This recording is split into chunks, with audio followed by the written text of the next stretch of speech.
are these people?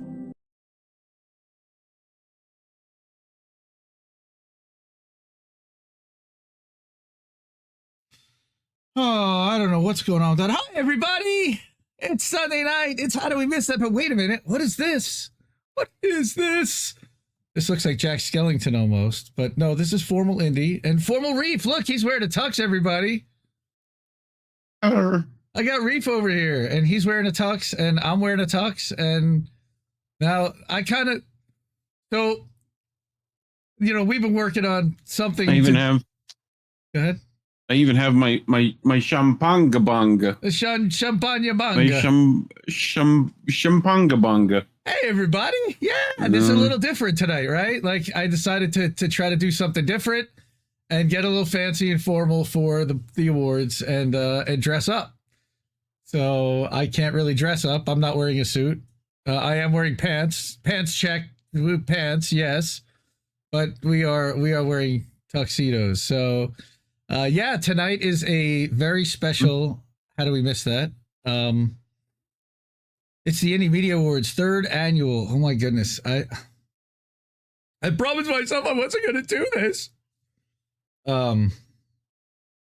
Yeah, so it's Pull been. yourself together. Go ahead. Do you have anything that you have to say about this week? What's going on before I? What? Really? Not really. Okay. Well, yeah, you didn't have INN news this week, so you've kind of had like almost 2 weeks off at this point. Well, since last Sunday, Yep. So 1 week off. And what did we do with the network? No, we didn't do very much this week. No, nothing was going on, right? If you check out the newsletter, we had Anna Schmercery, I think. This week, right? Kinda. I think it's next week technically, but I mean. That's a whole thing. Yeah, for 3 years of the network, the first meeting was October 15th, but the first launch of the Substack and all the stuff was November 6th. So that's kind of funny. It's the day after Election Day. But we are here tonight. Yep, go ahead. I have this. You know what that is? Is that a cork for a champagne? Yep, that's from the bottle of Chandon we opened on our first anniversary. Holy crap. So, in the first awards, kept that. Right? So that's 2 years ago. For sentimentals. Yep. So in 2022, let me kind of, for those who haven't been around and don't know the story behind what the Indie Media Awards are and why we're doing this. In August of 2022, I turned to Misty, who I was working with on a bunch of different things, said, we should be celebrating and doing something for all the independent people. They don't really get awards. They don't give out any kind of, Oscars that's not why they do this. They don't make big money. So maybe we can do something for them. And I'd like to do that. So as someone who built an aggregator website and sees like a clearinghouse of independent media, kind of been able to see who has the most consistent stories over time that have been true and accurate and have been different and countered mainstream, kind of narratives and anti-capitalist. Support of Julian Assange was very important, of course. In the last year, it's also been support of Palestine, the Palestinian effort to and yep. Protesting against the genocide that's happening right now.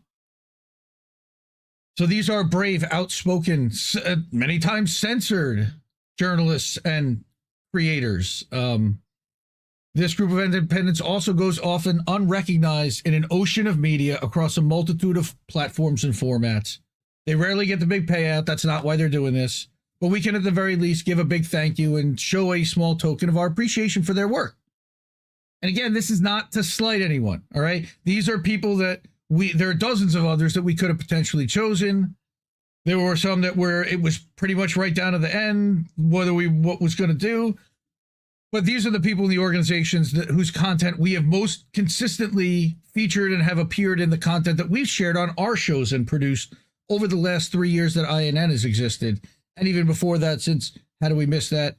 And Independent Left News when it existed, and Indie Media Today, from what I feature, and INN News and all the different shows on the network. Okay. So that is the criteria for how we chose who we chose. A lot of it, honestly, was driven by me, but we certainly had it open to others. I opened it up to everyone in the network, and I put that out to everyone. Is there any issue with anyone here? Is there anyone that I'm missing? Is there anybody that you think belongs here? And it was an open conversation among everyone. It's just not just one person just going, "Yep, these are the favorites that I have." This is this is a group wide decision. So it's endorsed by INN. I have shown this list to Misty. She's okay with it.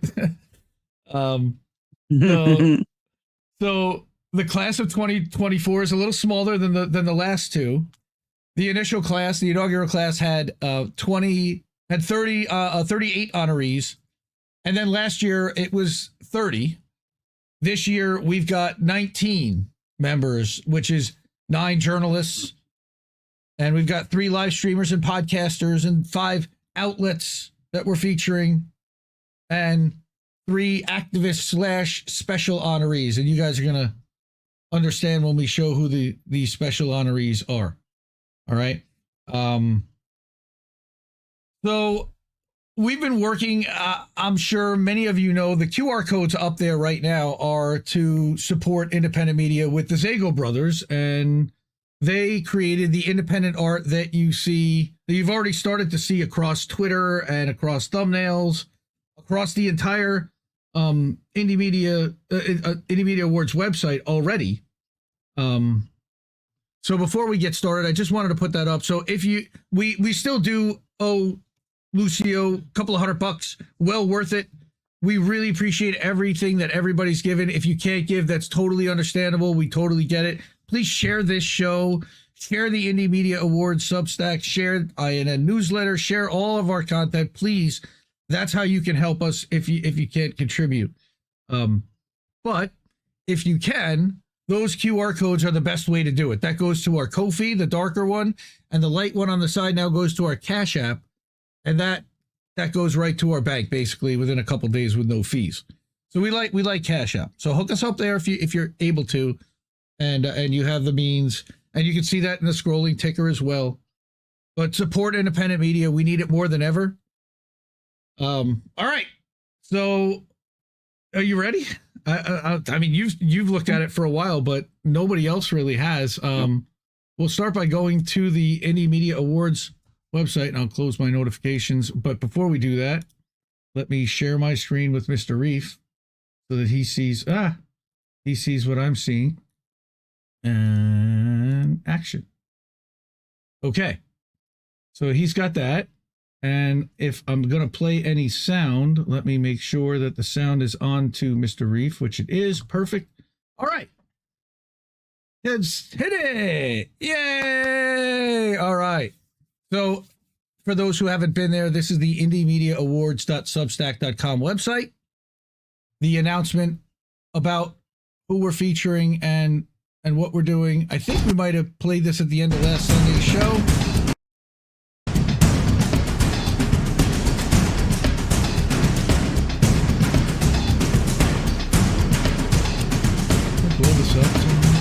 Sure I can. Hold on. There we go.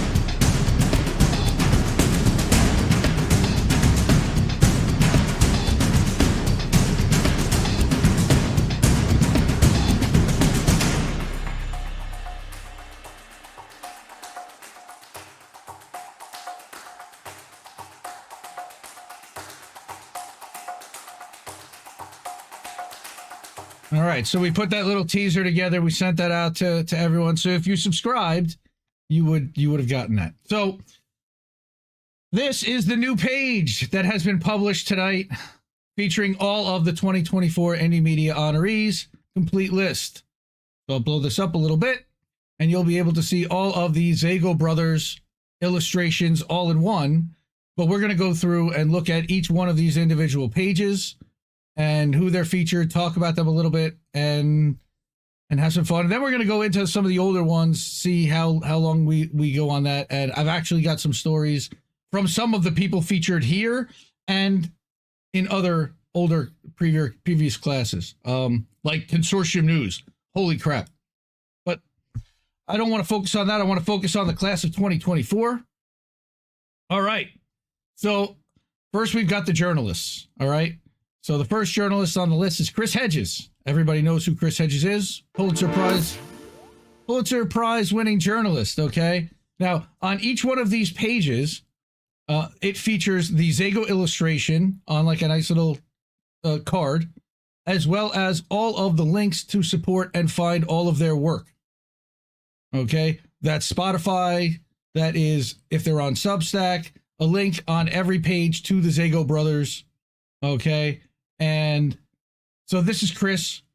Chris, he would have been an Indie Media Award honoree previously, but he kind of worked for a network in the past. So his independence was kind of, it was kind of weird about that, but especially after we've had some difficulty trying to define independent in this regard too, right?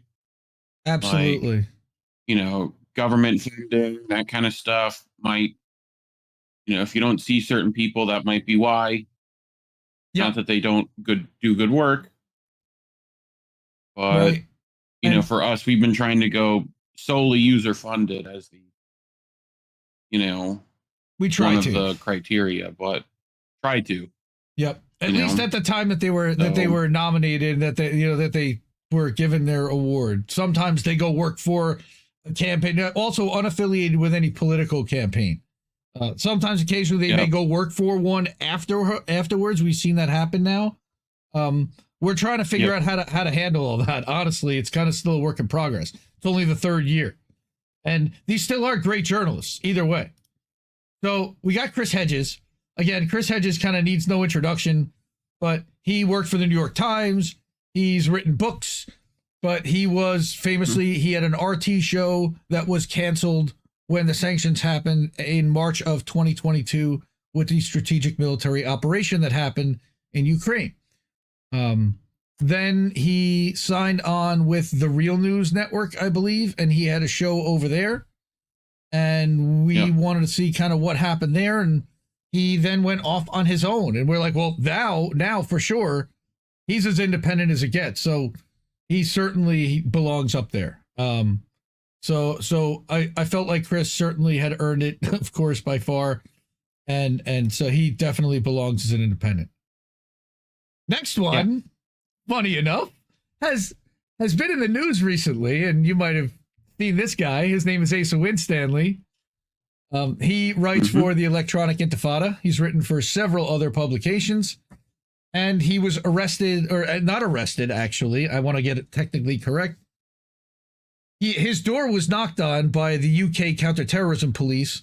They confiscated his devices. They did not arrest him, but they questioned him and basically gave him a very stern warning, which was intimidation straight up intimidation to try to stop his in-depth and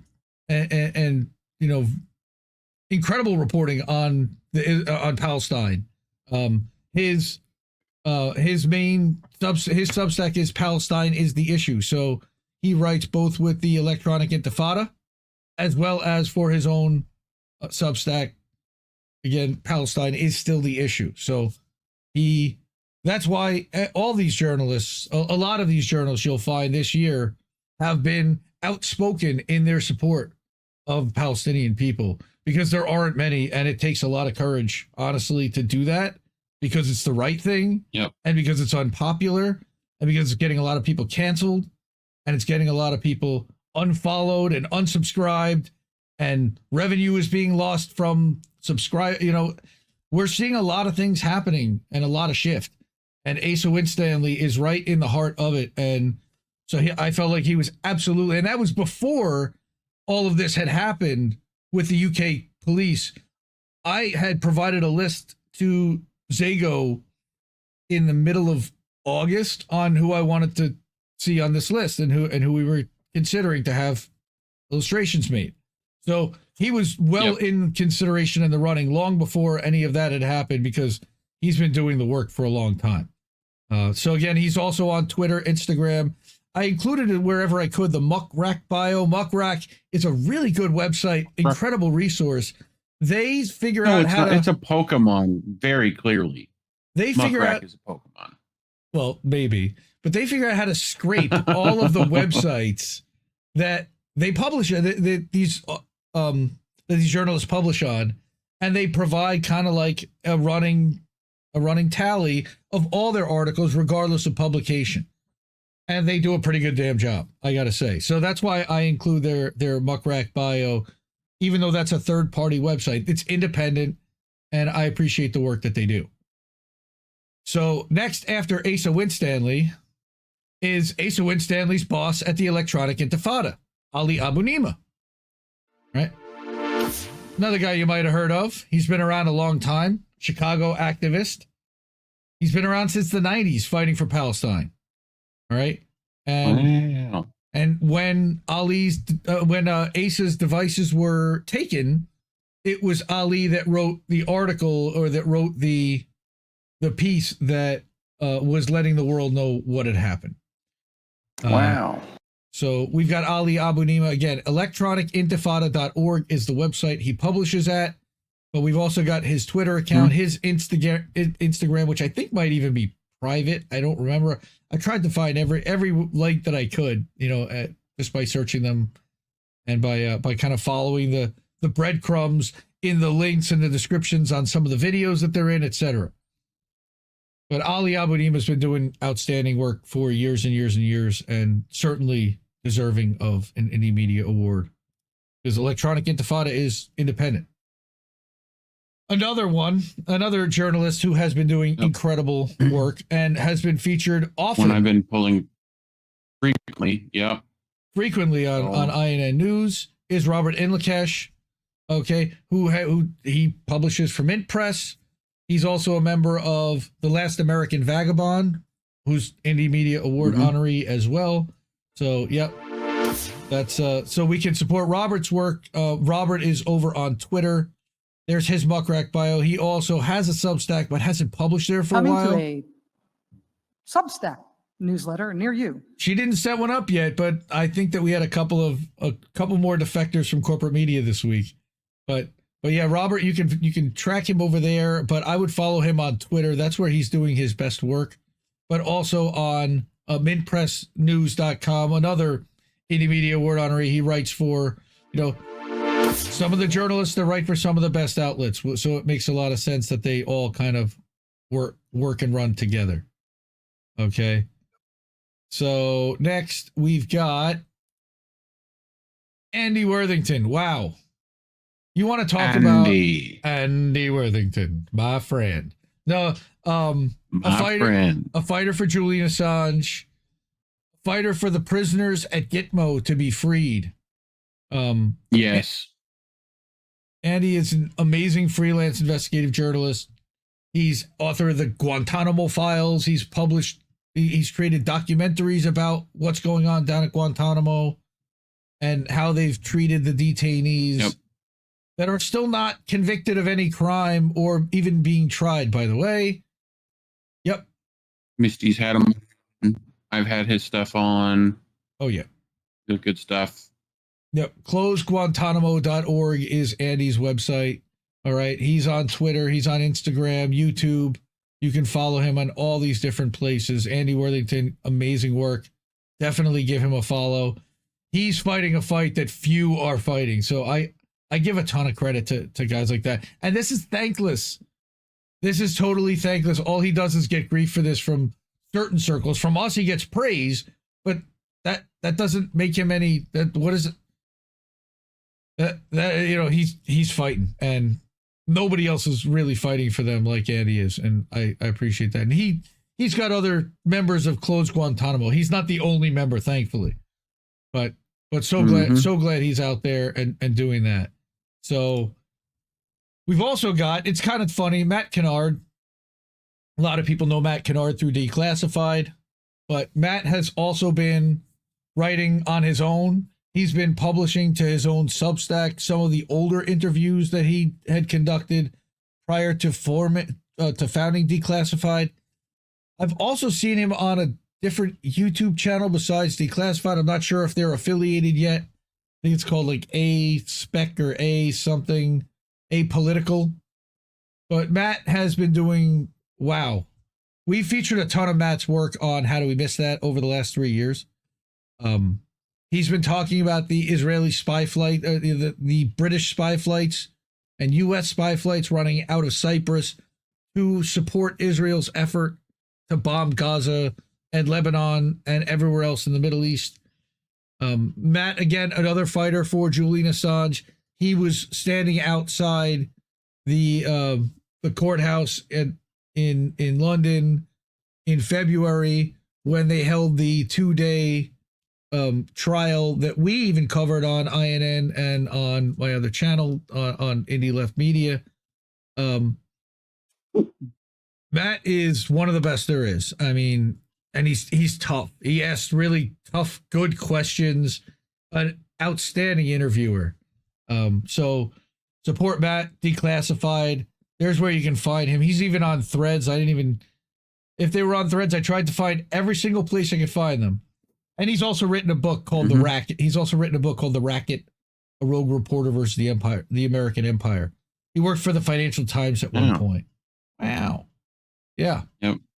You know, so I had to kind of do a little bit of a deep dive and a vet on everybody and kind of what did they do before and how did they kind of end up in this space and how independent are they really? Like, we want to make sure that they're not corporate funded and corporate aligned. That's not what we really want to feature here. These are the people that don't get the shine, that aren't amplified by an algorithm. Now, we move into the live streamer podcaster category, and there aren't very many. You know what? Yeah, we're good. We're good. But before we do that, you know what? Let's just do it. Let's drop the slide one more time. Thank you so much to everyone who supported INN. Special shout outs to Sean Miller. You're amazing. I love you. Anna Mayers, Charlie Mack, Cynic, everybody, Carnival Hill. Wow. Thank you so much for your support. Deborah Grossback. Thank you all. Really, there's so many people on this list. I can't even thank everybody on there, but thank you. Thank you. Thank you. Thank you. Really. This is Formal Indie. Hi, everybody. I just wanted to show off my tux. Really. I'm very proud of it. I'm very proud of it. Yep. Here, let's even go to a single. French just cuffs on. Just so you can see it all big. Yeah, everybody. Woohoo! Yeah, that's right. Like and subscribe. Where else are you getting stuff like this on a Sunday night? Come on, everyone. Nice. All right. Nice news tux. Very nice. Thank you. Nice news tux. You're welcome. That's right. All right. So we've got the Duran, and a lot of people, amazingly enough, when I mention the Duran, they go, "Who?" The Duran are an enormous channel. They have like 350,000 on YouTube, and they're one of the biggest channels on Rumble. They have a podcast. They're on Not Locals. To be confused with Not Duran. the Duran. Not the Duran. Right. No, it's not the Reflex or anything. No. No. Everybody was thinking the same thing. No, the Duran are two dudes, a British guy named Alexander Mercouris, and he's an American Cypriot, apparently, living in Cyprus or Greece, Alex Christoforou. And they do a live stream like 5 days a week. They publish articles. Each one of them has their own channel that's also incredibly successful, that has a lot of supporters. They're a global channel. They call themselves the #1 geopolitics podcast in the world. As you can see there, I kind of grabbed whatever I could off their website. Right, wow. And they're on a lot of different platforms. I think they were actually taken off of Facebook, but they're on Rockfin, and they're supported, completely user supported through Patreon, through Locals. And I believe originally, and they may even be still affiliated somehow with RT, because Peter Lavelle was their executive producer early on, but they are completely user funded and independent. So but I think they definitely at one point got a boost, and that's they're user funded, 100% user funded. All right. Yeah. Commentator and analyst, as he said, he posts his videos on Rumble about ongoing conflict about Russia, Ukraine, but also about Israel, Palestine, about the war and its impacts on region. All right, so that's Alexander, and we got all of Alexander's links that are different, including the Duran ones. And then we've got Alex's links. Alex also president and chairman of the Duran, so he runs it officially. I've also seen them have Glenn Deason on as like a floating co-host, and they do really solid, about hour-long interviews. I mean, right now, you're kind of a floating co-host, but that's different. Well, you know?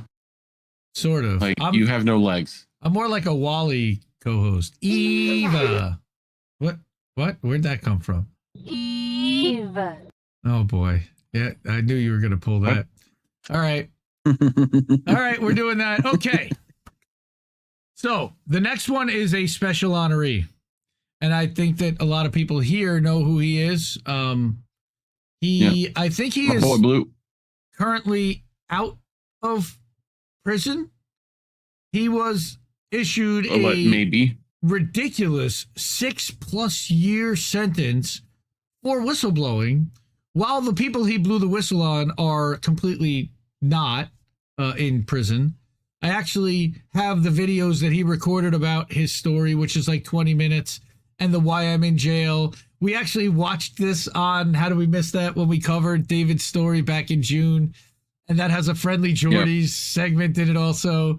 Great Friendly Jordies bit. Yes, great Friendly. They're sitting in a bathtub to start. Friendly Jordies. Hilarious. Oh no. All right, but what David needs are postcards, and what David needs is support. David could use donations to his legal fund. He's completely on his own right now. He's got to fight appeals.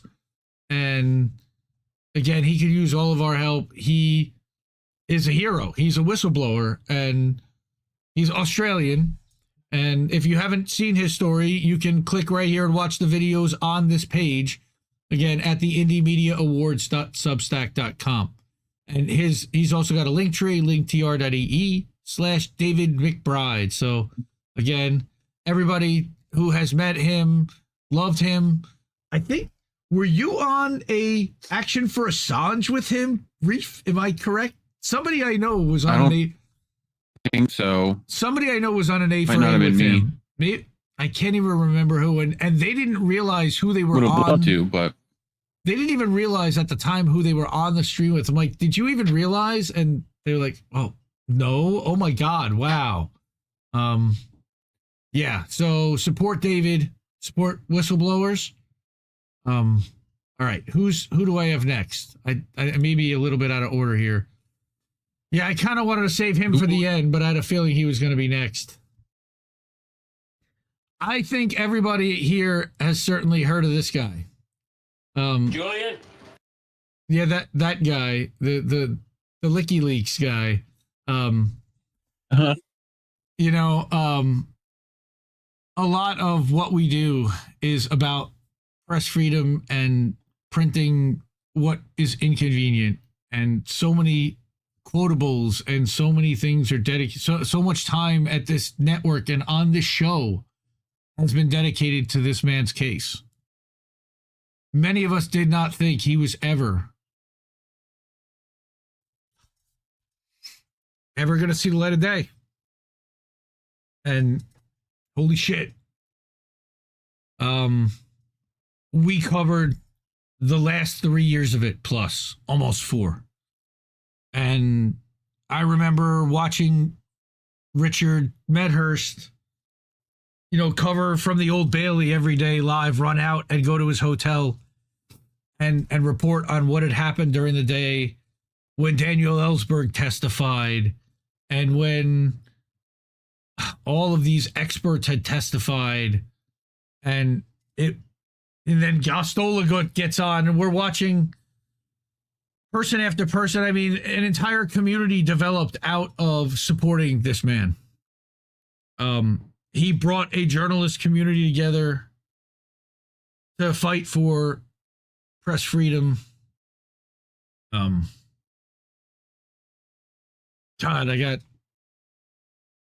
I'm like, I'm tongue-tied a little bit, but of course, he founded WikiLeaks, in case you didn't know.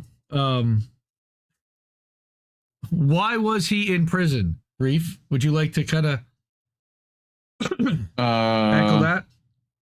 For unlawful skateboarding in an embassy? No. For calling out plenty of the war crimes that our government has taken part in.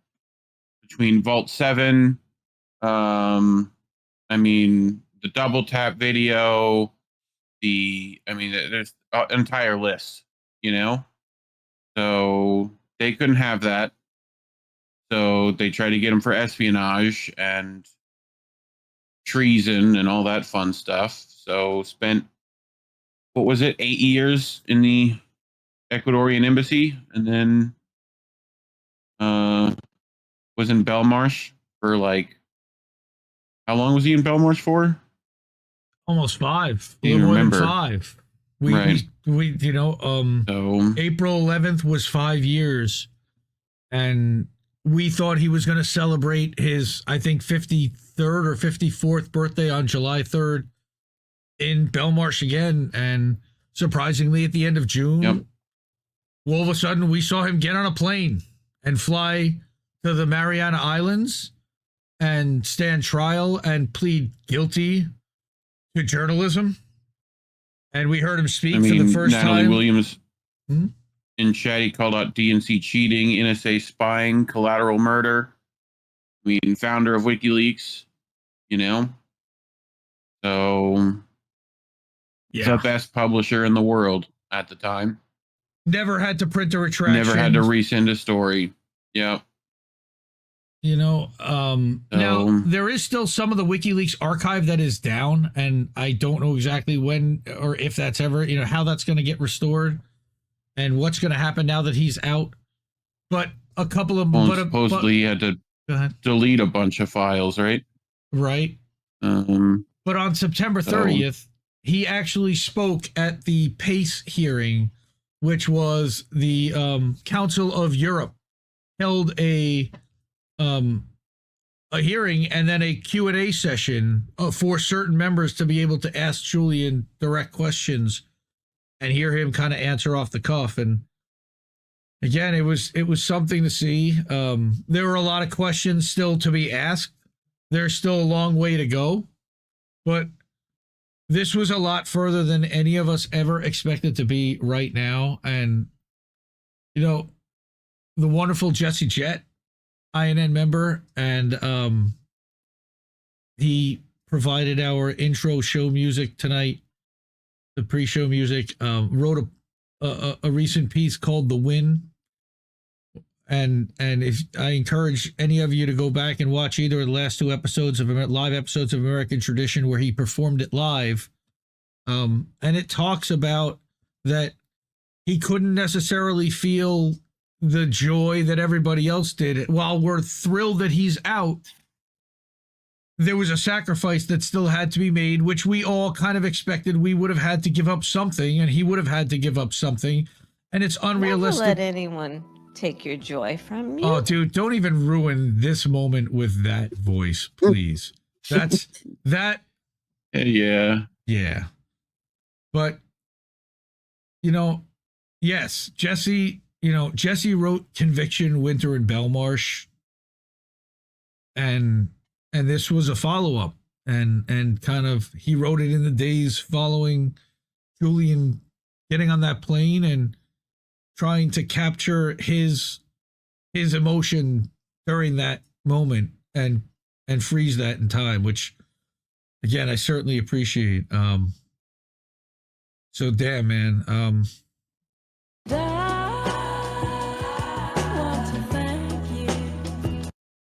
Yeah.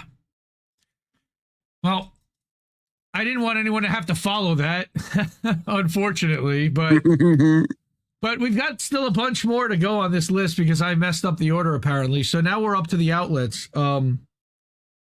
This is, and incredible outlet that's popped up in the last few years. They are totally user-funded nonprofit. They have traveled worldwide and have covered stories in Africa, in Libya, in South America, in Cuba, in the Dominican Republic. They have really been outstanding international organization, Breakthrough News. All right. There's a clap for that. And I'm sure many of you know Ron Yakalik, who went over there recently, a couple of years ago. She joined Eugene Purier, who is one of the founders or the founder of Breakthrough. They brought on Kay Pritzker. They also have Brian Becker, who's there as well. And I'm sure a tremendous supporting cast, tremendous, outstanding supporting cast. They would hate that I did that because they hate Trump. I know they're aligned with the PSL and friendly with the PSL and supportive of them. And that's fine. Again, fully independent, user-funded, and they're doing incredible work to challenge the state and imperialist narrative out there. So I had no qualms about putting them in. So not only do you have like a shot of just the three of them together, each one of them gets an individual one that they can share or download or whatever they want. And I'm going to either I have or am planning to email this and send notification of this to the creators to let them know, thank them, and this is again funded by you guys. Thank you. Really. This is why like all of these beautiful illustrations done by the Zago brothers were funded by you and by us until we can get fully funded, and then they're all funded by you. But right now we're making up the difference. Next outlet, we mentioned Ali Abu Nima, we mentioned Asa Winstanley, but it would be almost a crime to not mention the outlet that they work with and support and have amplified and created, the Electronic Intifada, which is Ali's organization. He is the editor-in-chief, I believe. But there are a lot more people. They do a live stream. John Elmer is a frequent host. They also have Nora Barrows. Freeman, I think is her last name. I apologize. And so, again, live streams about Palestine, articles about Palestine, podcasts, and outspoken and loud and brave, and one of the few out there that's been doing it for a long time. Not just, again, this didn't start October 7th. These guys didn't start October 7th. Let's just say that, right? So that's the Electronic Intifada. Again, all of their links are at these pages at indiemediaawards.substack.com. There's a post Nice. for each one of them. Thank you. Now, the last year, now some things did happen on October 7th, and some things did change, and some people did pop onto our radar since October 7th. And Motas Aiza is one of those people that ended up in my Instagram feed and on my Facebook news feed on a regular basis. Palestinian journalist based in Gaza. Struggled. They got him out. He actually got out. He worked for UNRWA. But he's a photojournalist, and he was taking pictures and posting them on Instagram. And I believe Time Magazine even published one of his photos as one of the top 10 photos of the year for 2023. There are the links to find and support Motas. So again, incredible artwork by Zago brothers. We don't know enough about a lot of these Palestinian journalists. This is someone that I followed and saw him post on a daily basis what he was going through and how he was living, and still going out there and providing us with some kind of an idea of what was happening there. And just, again, so much gratitude. And now he's flying all over the world and talking about it and speaking out on behalf of Palestine. So, shout out and big thank you to Motas for doing that. At Zago Brothers, all one word, on Twitter. Again, on every page, there's a link to their original poster that originally caught my eye and sparked the discussion about, hey, would you be willing to do this for the Indie Media Awards? And we came up with a deal, and he was happy to support, and he's been amazing to work with. Again, big shout out to Lucio, Zago, and Zago Brothers, and he's available for commission work. So if you are able to, and if you want to have some kind, and he doesn't just do illustrations, he does all kinds of artwork. You can see on his website, again, linked on every page. And we're have you said how that's going to work for us about posters and whatnot? I haven't even started with that yet. I haven't even started, honestly. But we're gonna again, the idea is that you'll be able to choose the people that you want to feature on a poster and order that individuals through Lucio, classes, groups, right? You know. Right, top journalists, top live streamers, etc. If you want all of Consortium, if you want all of whatever as its own thing, all will be available. Right. So hopefully we're gonna try to work out a way to do that. Lucio has a way to screen print out. Well, this is the guy. Natalie Williams wants T-shirts. Wow, Natalie. Well, might be plenty of merch options. We'll see what's up with Zago when we get things together. So we need to be careful with that a little bit because we're using somebody's likeness. So we have to give them a chance to potentially do that themselves. I am providing these free of charge to the creators. This is our gift to them as our thank you. So they would need to basically give us their permission to do that on a t-shirt. And that's definitely something we would be interested and wanting to do. This guy, you know, this guy. I should have been in here 3 years ago. Shows up 7 damn days a week. He does the thing. Yeah. You know, a lot of us have had a lot of experiences with Steve, and damn guy just does the fucking work. So either way, love him or hate him, he deserves to be here. And that's what there's no reason that he shouldn't be in my mind at this point. The guy built part of that other Indie Media Alliance just came together. So part of the Indie Media Alliance, Whitney Webb's favorite show to go on, according to him, of course, if you ask him. Hilarious. Indie Media Award honoree Whitney Webb, but a lot of the honorees from past years go on AM Wake Up, Slow News Day. But the AM Wake Up channel is a lot more than just the AM Wake Up show that Steve started with Pasta 2 years ago. Steve took a big risk, and he decided to chuck it all and move to Vegas and start a network, start a channel, and rent a studio and take on a co-host, Pasta, that he had never worked with before. Another Indie Media Award honoree, courtesy of the Convo Couch. All right, our brother Pasta. Shout out, big love to Pasta. We'll look at his Zago illustration in a little while. And maybe P. Right, brother P. But Steve and Pasta started AM Wake Up. Pasta decided after a year that he was going to move on and do some other things, and Steve had to figure out what to do. And he created not just a show with a cast of characters. T-Lav Tuesday, Ryan Christian shows up every Tuesday for as long as he can hang. Texas Slim and a whole different group of anti-capitalist, to a point. I call him an ANCAP, but anti-imperialist for sure, and certainly questioning the narrative, the World Economic Forum, fighting the system, and figuring out how to opt out of digital IDs and all the things that are trying to be captured by the wealthiest. And he's usually pretty far ahead of the curve, even though he's gonna clip this and put this up over and over again.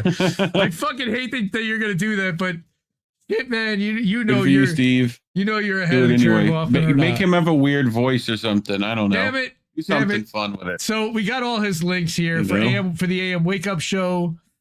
He's the guy who introduced me to the value for value system. All right, so value for value is that he puts all his content out there free of charge. I give a lot of credit to that, and that is how we chose to operate at INN. A lot of based on the model of the way that Steve, and not just him, but Adam Curry and No Agenda Radio with John Dvorak. And there's a ton of different people that have followed this model. I know Rove Morek and a lot of the Independent Media Alliance folks have done that.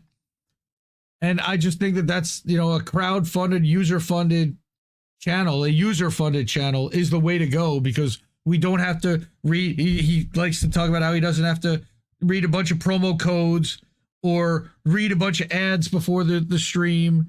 And it's completely dependent upon you. And some months that works out great, and some months that works out not so great, but it keeps us independent, uncorrupted, and I wouldn't say, you know, unbiased, you know, or biased towards the people who are trying to fuck the system.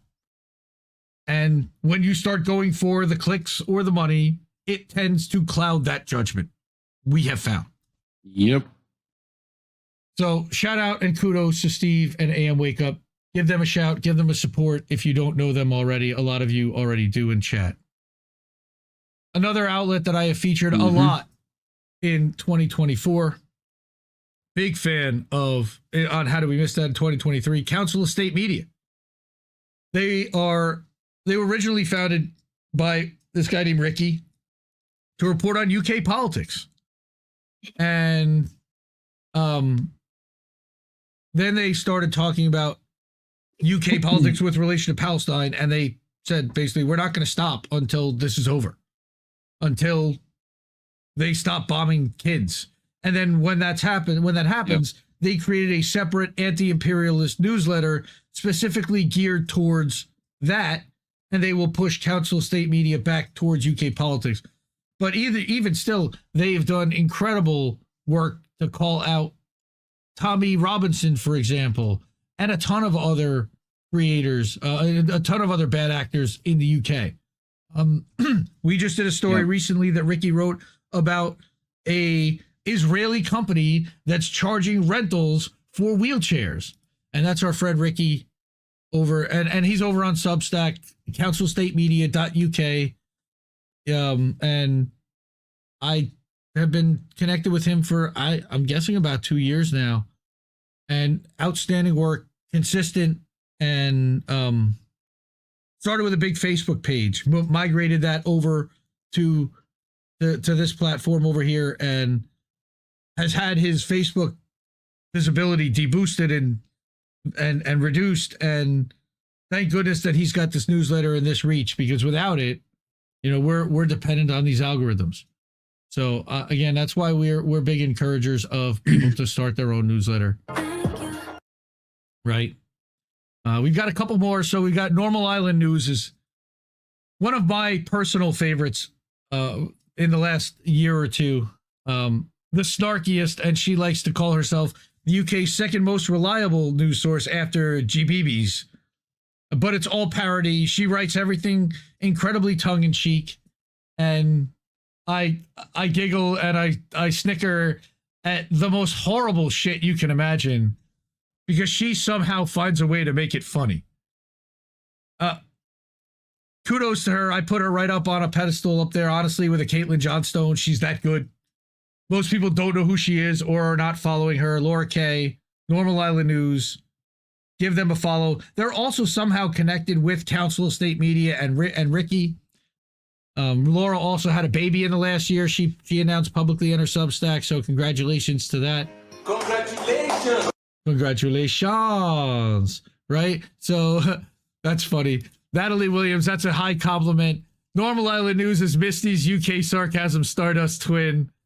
That might be. You know what? I do see a similarity in the look between Laura and Misty. That's a good call right there. And again, you can find her over on the Substacks, but she also posts to Twitter. Snarky as hell. She'll post long form. She'll post short tweets. She'll post a little X at the end of it. And mostly she's kidding. But the sad thing is half the time she doesn't, you know, you can't tell if it's real or parody. She's the best thing since The Onion, really. I mean, outstanding. Amazing stuff. Love her to death. Another one. All right. outstanding outlet. I found these guys within the last year, maybe a year and a half. Thought about giving it to them last year, but I did not have enough of kind of like a resume or a body of work to say that they're going to be around and consistent and do outstanding work. The last year, holy crap, they've been incredible. Decensored News, if you have not followed them yet, Decensored.news. All right. Pull yourself together, man. Awesome outlet. They have a WordPress website where they write original articles and curate articles from other independent creators. They're on Twitter. They have a link tree. Rumble, fully user-funded and supported. They are aligned and friendly with Sam Husseini, Independent Indie Media Award honoree from last year, journalist. And now they've joined the mix also. They have a Rumble, and I don't know if they really produce videos yet. That might be something that they're going to do on the horizon. It's mostly a publishing outlet where you're seeing articles mixed with tweets, and then you're seeing kind of tweets in article form published up to Twitter. Just last week with the Jeremy Lafredo story where Jeremy was arrested and held captive by the Israeli police. Decensored put out a whole bunch of tweets about that, and it was quote tweeted by Max Blumenthal, and that got Decensored hopefully a lot more recognition because they certainly deserve the amplification. There are so few outlets that put in on a daily basis independent that are user funded, and we've got to support them and shout them out. I again, they're so good. And I've made contact with D, another Anon, kind of like me. Definitely American, definitely good peeps. And then we got, I think this might be our final one. This is a Misty selection and a Misty suggestion, and one that I 100% agreed with, and everybody agreed with. I mean, it was just, wow, yep. Paula, a lot of people don't know who Paula is, but if you watched Misty's live stream in July about the Assange activist, you would certainly know who Paula was. Yep. If you had ever seen her on our show too. Yep. If you had ever seen or retweeted, Assange Defense Boston or DC Action for Assange DC. I have a little bio. Paula joined the Assange movement in March 2018. That was when Julian's internet was cut off the embassy. She was brought in on the Reconnect Julian campaign, which was run through Unity for Justice in 2018 and 19, helping to amplify global action. October 20th through 2024, she's been organizing with the Boston area Assange Defense, which she began with Susan McLucas, their co-founders. But also in 2020, she helped organize actions with Action for Assange in DC, and not just 2020. She's been doing this for the last 4 years. All right. She's the reason why the vigils outside Merrick Garland's house were taking place. How many of those happened? A lot. She was doing those pretty much solo for a while. Then Misty says we got the DC group started. They took over those, but she's solely responsible for the beginning. She also created one of the most important resources for all Assange activists out there, the Assange Case Evidence Files. And if you'd like a copy of that, she'll send you a link. All right, she created that last September, and it's a massive compilation information about the case, all the things and all the goings on throughout it. And then from February and May through May, she also did a postcard call campaign about House Resolution 934. She then converted that to a Pardon Assange campaign that she is continuing to push, which we certainly appreciate. That's her Twitter. I'm going to get other links for her out there. I did not really get very many yet, but anything that she wanted me to put out there, she said, hell, just put my Twitter. So I did. And we love you, Paula, and we really deeply appreciate you. On her birthday, I actually sent her the Zago illustration as a gift to let her know that we had this made and that we love her so much and we really do appreciate her. You know, it's the people out there that are really doing the work on a daily basis that don't get the public shine, the recognition that we really wanted to feature and honor and support and showcase. And Paula's one of those people who, you know, you showed up or you saw all of these things on banner drops in Boston, and she's right in the middle of it. You didn't even realize, but she was there the whole time. Amazing work. All right. Yep. So that's our honoree list. I did create kind of a compilation image there that will be available by the Zago brothers as a vertical poster. He did arrange that. I don't think I have it up right now, but we can certainly look for that. All right. Well, you've seen the 2024s. All right. We're going to go through some of the older ones, or at least through some of the category pages. But before we do that, I want to one more time put up a plea that if you are able to, you saw all this amazing artwork. There are over 120 illustrations that we had done between logos and faces, and just incredible. We even asked Lucio to do all the INN members. The white that you see around my head tonight is a Zago Brothers illustration as well. Zago, Reef and Colin. I don't think maybe Colin's on. Yeah, Collins and Himbo and Big Mad Crab have all changed their profiles, as well as I think Rob Durden might have made his as well. But everyone at INN got one, and they can choose to do whatever they want with it. All right. But yeah, we're on Cash App, and Ko-fi is the best way to support. And if you're able to, if not, share the stream, share the show. All right. Natalie says, check your Cash App, by the way. I did. And thank you, Natalie. Wow. That's an amazing, that's beautiful. I don't know if you want me to say how much that is, but that's very generous. Thank you. And you're amazing. And I love you. And Natalie's also an annual subscriber. Again, I don't want to embarrass you, but to Substack, and she supports independent media. She supports the media she wants to see, because without us, guess what? You're stuck watching corporate media. You're stuck watching corporate independent media or reading that. Like, what's left? I mean, it's so sad, but that's why we started this, because we wanted to be the media that we wanted to see. Because we were in chats like all of you, and we were like, let's give this a shot. We have some opinions. We think we can try to do this, and it's freaking hard work. Let me tell you. I gained a new respect for all of these creators, and it is another reason why I feel like they're deserving, because I see the work that they put in on a daily, weekly, monthly basis, etc. And they have consistently been there and put in the work over time.